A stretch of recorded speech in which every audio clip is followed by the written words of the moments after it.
The NFL draft is almost here. Should the Bengals trade up, trade down, stay put? Let's dive into that and much, much more right now on Enter the Jungle.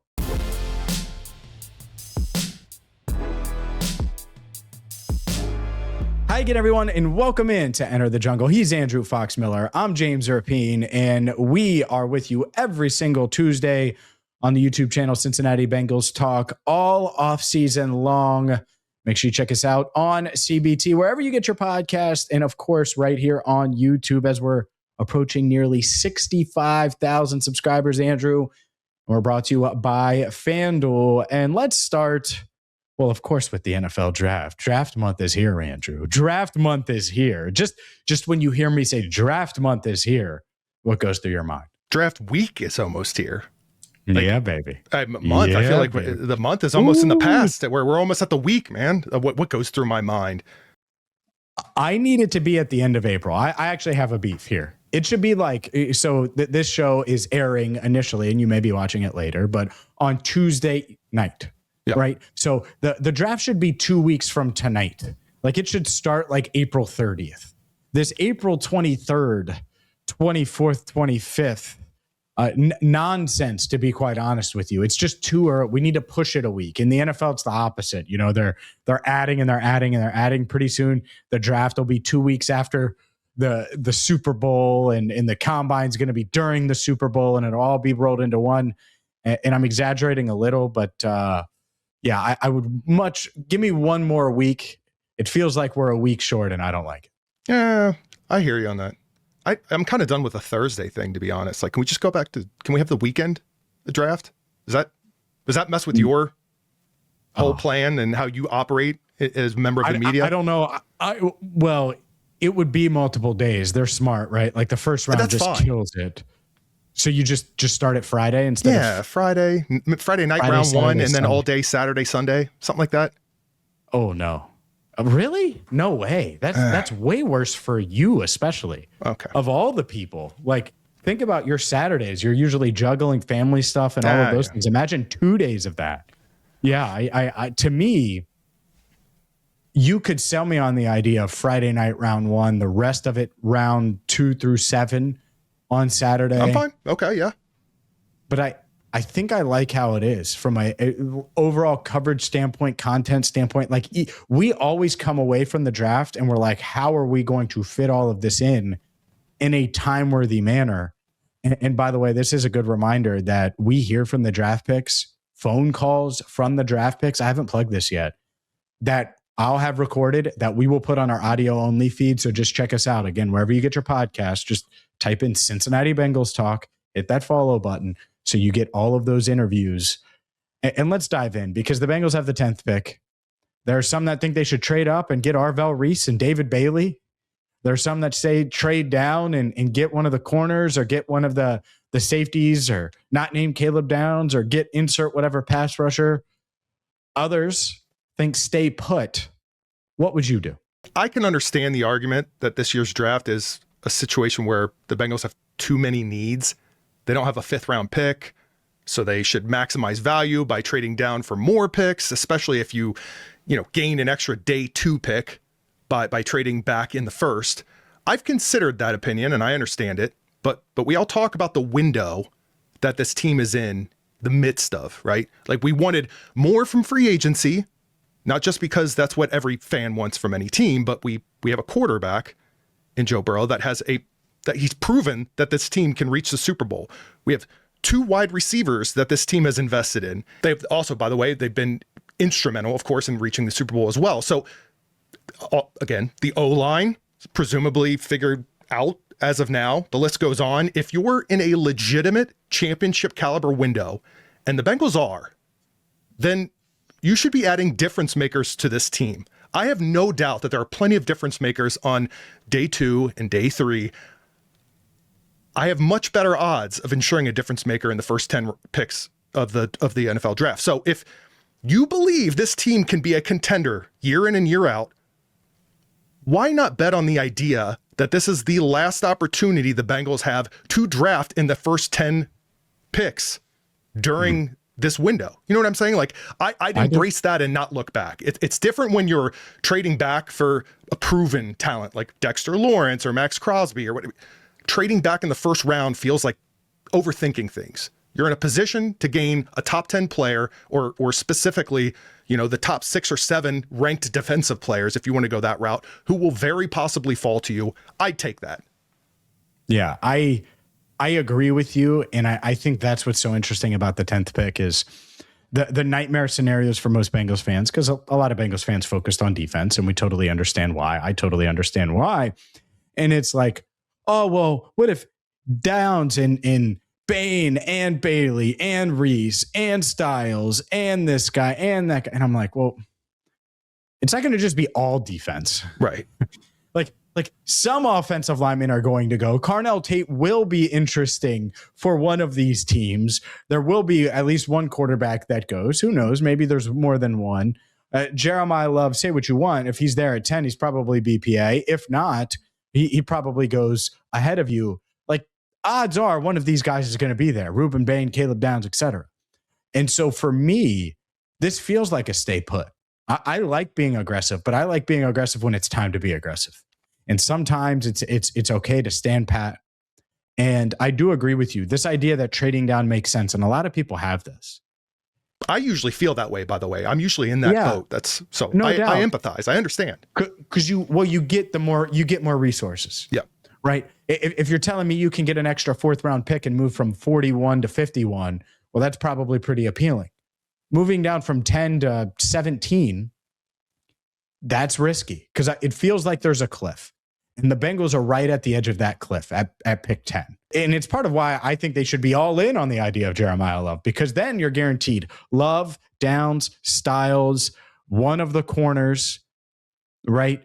Bain, Bailey. You could even put McCoy in there. Oh, yeah, both corners. Like, that's what I mean, Yeah. both corners. And so, like, now you're getting to a point where you're going to get one of those guys. I'm okay with one of those guys. And that's it. And so, yeah, could they move down a few spots? Maybe they could. I'm in the camp of staying put. And part of why I'm in the camp of staying put is because of these corners, because of these pass rushers, these playmakers on defense that they could get. The Bengals have brought in some of these top defenders for visits. And let's dive into that, Andrew, because you covered it last week. Rueben Bain Jr. He came here to town. Jeremiyah Love came to town as well, which I covered in all of its love and glory. Mansour Delane, the LSU corner, and that is how you say it, Mansour Delane, visited this week in Sonny Styles. The Bengals have also met with Caleb Downs multiple times, but for this exercise, we will exclude him. Which visit excites you most between these players? Bain, Love, Mansour Delane, and Sonny Styles.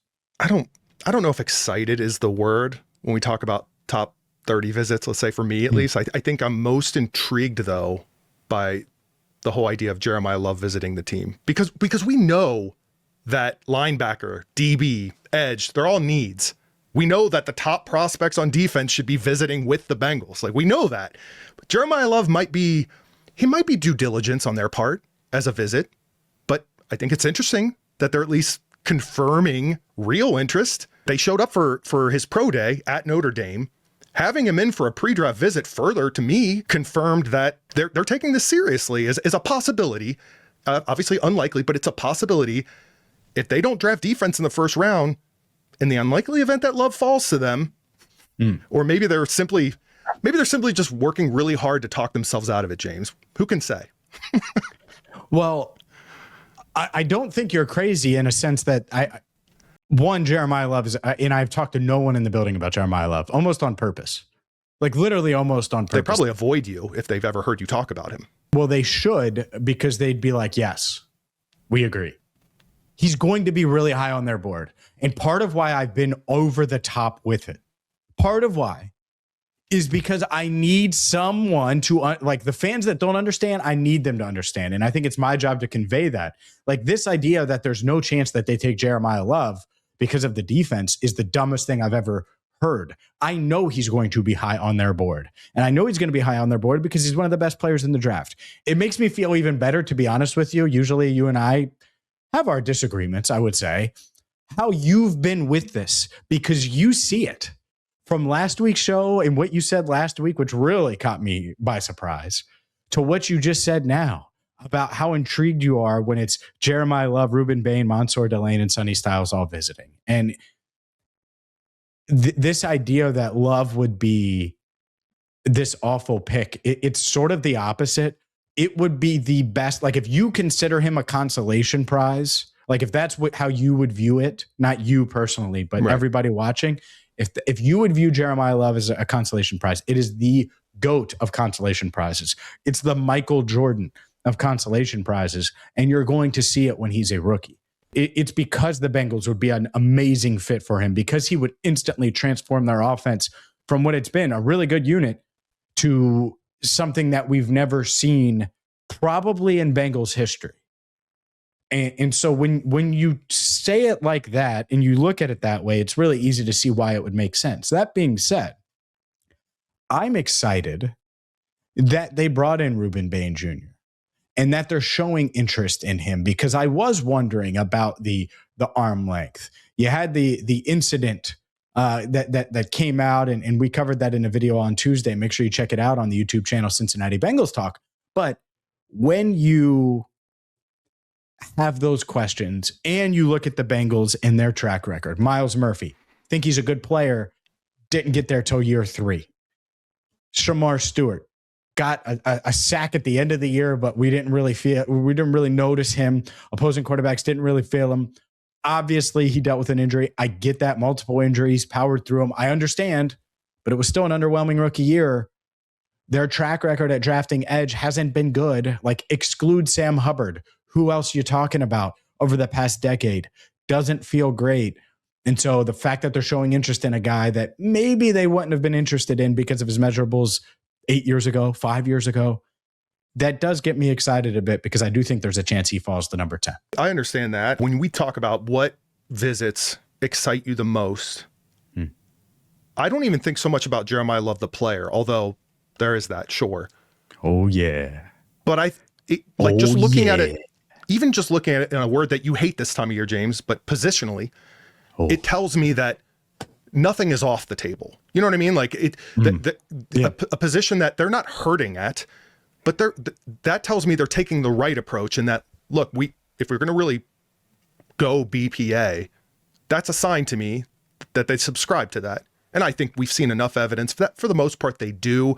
Plenty of times my opinion, they haven't. But this to me, if you're a top 10 pick, you're taking it seriously. If, again, nothing is off the table. Yeah. Except maybe quarterback. Which is dumb that you have to give that disclaimer, because you always get the person. They think they're so edgy. Oh, draft players, not positions, James. And then they go like, what about quarterback? Like, obviously quarterback is different. Thanks. Appreciate it. There's an asterisk next to it. Once you have a quarterback, you're looking to build around your quarterback. And that's what the Bengals need to do. When will they build around their quarterback by adding another weapon? Is it number 10 with Jeremiyah Love? When should they target a wide receiver or a tight end? We will discuss those topics coming up next. Today's show is brought to you by FanDuel. Head to FanDuel.com/Ohio right now. Why? Well, new customers get $5, can bet $5 and get $250 in bonus bets if your first bet wins. The NBA playoffs are in full swing now with all the play-in games starting, and it's the perfect time to get to FanDuel. Get in on all the fun, from parlays to prop bets. You can do same game parlays, live prop bets, all of the above. I love the live betting.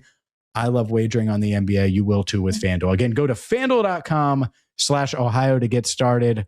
You must be 21 plus in select states for Kansas in affiliation with Kansas Star Casino, 18 plus in DC, Kentucky, or Wyoming. First online, real money wager only. $5 first deposit required. Bonus issued as non-withdrawable bonus bets, which expire 7 days after receipt. Gambling problem? Call 1-800-GAMBLER. Call 1-800-MY-RESET. And Andrew, let's dive in because this first question might be easy, and if so, we'll move on very quickly. What's the earliest you would seriously consider taking an offensive player in the NFL draft? Yeah, I mean, I could try to spin it a number of ways, but I've already been on record saying I would draft Jeremiyah Love if he fell to me, if I'm the Bengals. If the conditions line up just right, of course. Yes, it's 10. For the Bengals, it's 10. And the only reason I put this question in there is to hammer it home for everyone. There is definitely a chance where the Bengals take an offensive player pick 10. Sure. Where I come on and I say Jeremiyah Love. In like it's a non-zero chance. Is it a 90% chance? Well, no, he shouldn't be there. I don't even know if it's a 10% chance. Well, but if he is there, it is much higher than 10%. If he's there. Right. But will he be there? That's it. But like, again, if everything in reality, like if Bengals fans are right, like, oh, I wish the Bengals were in position to take Jeremiyah Love, but they can't. Then none of the teams ahead of the Bengals should take Jeremiyah Love. The Chiefs would call me. In fact, they almost did call me. I didn't have an agent, so they didn't know how to reach me to play cornerback. Like they need corner help. Bengals fans would be losing their minds if they were the Chiefs right now and had the Chiefs roster with a quarterback coming off of the ACL. They just signed Kenneth Walker, and they're going to do what? They're going to draft Jeremiyah Love. So the argument against Love for the Bengals could be the argument against Love at any point in the top 10. And I don't think it's necessarily right. I also think the Bengals are in a unique position to maximize Jeremiyah Love. So yeah, 10 for me. Okay. All right. But then let's assume, as we would expect, the likelihood of which, again, we've established is low, that he falls to them. Mm-hmm. So we assume, well, we can't fully assume, but let's just go with the premise that defense is taken at pick 10. After that, then it gets interesting because you don't have a 5th round pick as of right now. Yep. You mentioned wide receiver, tight end. I don't know if we start there or we just talk about offense in general, but I mean, after tight end, for instance, like after Kenyon Sadiq, like it seems like waiting for round 3 or 4. Again, they don't have a 5th round pick. That's when I'd maybe be looking at tight end. You know, you need someone that's versatile as a blocker and receiver, assuming the Bengals want depth in that mold, right? They tend to be drawn to that. So that's where I'm looking at tight end. I don't know about you, Justin Jolie out of NC State or Stanford's Sam Roush, or even like Will Kazmarek, like from Ohio State. These hybrid tight ends projected around the 4th round. That's where I'd be going with tight end. Yeah, I get it. I think the answer is round 3. Go on. I think the answer is round 3. And for wide receiver, and so you skip round 2. Basically, let's say Caleb Downs is there. All the other guys are gone. You take Caleb Downs. Yeah. Round 2, I think there's going to be a corner there. There's going to be an edge rusher there. There'll be a linebacker there. In round 3, I don't know what's going to be there. And so Oscar Delp out of Georgia is someone I would be in on. He's someone I like a lot. I think he could be a starter. Does he start right away? Maybe not. Is picking him 72nd overall, does that make sense? Yeah, it does. And so we'll see there. But I look at these tight ends and like who stands out the most, and he's certainly one of them. There are others, but round 3, like if they picked a tight end in round 3, what would you say? I feel like a lot of the ones when I last was looking through it, a lot of the tight ends in round 3 are more of like they serve one role, and it's usually more of on the receiving side, unless I'm overlooking somebody here. But that's where I kind of feel like round 4, you kind of see what falls to you and take one of those names that I mentioned. So 2 things on this tight end discussion. One, the Bengals absolutely want their tight ends to be able to catch, run routes, period. They're a passing offense. Like that's like the minimum. So like we talked about Darnell Washington a few years ago, the Bengals were just not in on Darnell Washington. Found out after the fact, but that's it. They were just not in on Darnell Washington. So that's why I mentioned Oscar Delp. I think he can do both. I think he was underutilized at Georgia, certainly someone under the radar. Here's the other thing. The Bengals have had a pretty good hit rate on tight ends of like who they were targeting, and they've wanted to draft them sooner than they in past years, and they've gone sooner than they planned. So like, let's say they really like Oscar Delp at pick 110. Well, he's gone 85th. Right. So I assume if they want to address it, they're going to do it probably a little earlier than we realized. That the other guy that I really like is Eli Raridan out of Notre Dame. I think that he can be, if he's there in round 4 and Dane Brugler has him there in round 4, I'd be surprised if he makes it there. I think pick 72, Oscar Delp, Eli Raridan, I'm in. It doesn't mean I have to have a tight end there, but those are the two that I would be really in on in targeting. If you get into, rounds 4, 5, maybe one falls to round 6, Joe Royer out of the University of Cincinnati. I love my Bearcats. No doubt. And hey, look, maybe there's a chance that you get another tight end in the mold of like a Gesicki or Tanner Hudson, in the sense that, hey, they could sort of serve as another body in terms of wide receiver depth. And maybe you're hitting on both of those, but there are wide receivers. I don't know where you were going to go with that, talking about wide receivers. I wanted to get in front of this because I don't know what all you've looked into at this point. I'm thinking 4th round because I can't think 5th round right now. You know who I find interesting for the Bengals at wide receiver? I look at guys that can deep threats, right? Like if you're thinking of wide receiver 3 or 4 on this team, like who's a guy that's really going to stretch the field? I don't know if you've taken time to look at him yet, James, but Brennan Thompson out of Mississippi State. Oh, yes, I have. If you want a downfield threat as your wide receiver 3, like he ran a 4.26 40. He's a yak fiend. He needs some work on special teams. That was the only thing that stood out to me. I was like, oh, that would be awesome if he had a lot of special teams experience. And he's a little undersized, 5'9", but he's really interesting to me. Yeah. So, one, I'm with you. Of course I am. What do you mean? What do you mean? Who are you talking to? I don't know. I just want to make sure he was on your radar. Yeah, I'm in on this guy. The problem is he weighs like 25 pounds ish, maybe a little bit more or less than me. I know. Like he weighed in at 164. Right. And so like that's scary small. Like that's tiny. But to your point, like the skill set is there. Another guy that a lot of people are going to like is Zachariah Branch out of Georgia. He's only 177. And so if you really like Thompson and that long speed, totally get it, totally understand it. I'm going to give you another one. And this guy, I've heard about him in round 2. Dane Brugler has him round 4. Let's just say it's round 3. Skylar Bell out of UConn. Runs a 4.4. It has really everything you can look for from a slot wide receiver, but I think he'd give you some good yak, like you mentioned. And so there are some mid-round wide receivers. I think it's important to point this out, and I'm glad we're talking offense again, because the Bengals aren't just going to take a bunch of defenders and that's it. Like there's going to be an offensive player in there that surprises you at some point.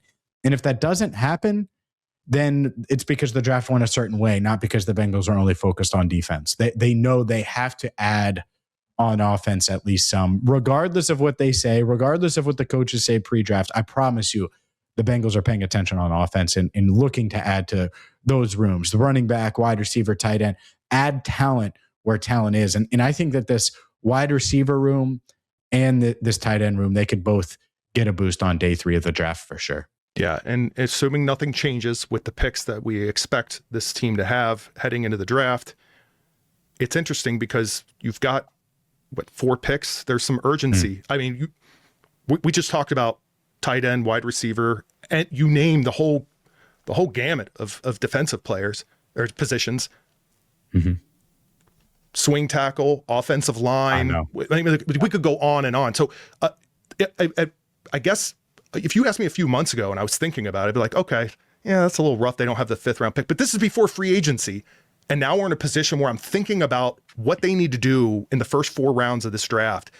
And it feels just a lot worse than I would have expected. Not terrible. I'm not gloom and doom in this. It's tight. You know what I mean? Like, I like that they have an extra 6, an extra 7. Like, I like that because I could see a lot of talent falling here, but they got to get that right, of course. They should have done more in free agency. There's a reason we were critical. There's a reason it feels the way it does now. And there's a lot of talent in this draft, and they're going to have to nail it. They're going to have to get it right at pick 10. They're going to have to get it right at 41, at 72, at 110. And then after that, all bets are off because you're talking about 6th and 7th rounders. Obviously, we're going to have you covered every step of the way. Andrew Fox Miller recorded multiple or a long breakdown rather on multiple players in this draft with Bengals Sands. I have a conversation with Joe Goodberry that's coming your way as well. So we have plenty of pre-draft coverage, interviews, insight from people other than us coming your way. The NFL draft is almost here. Hit that subscribe button on YouTube. Check us out wherever you get your podcasts. And for Andrew Fox Miller, I'm James Rapien. Thank you so much for listening and watching to Enter the Jungle.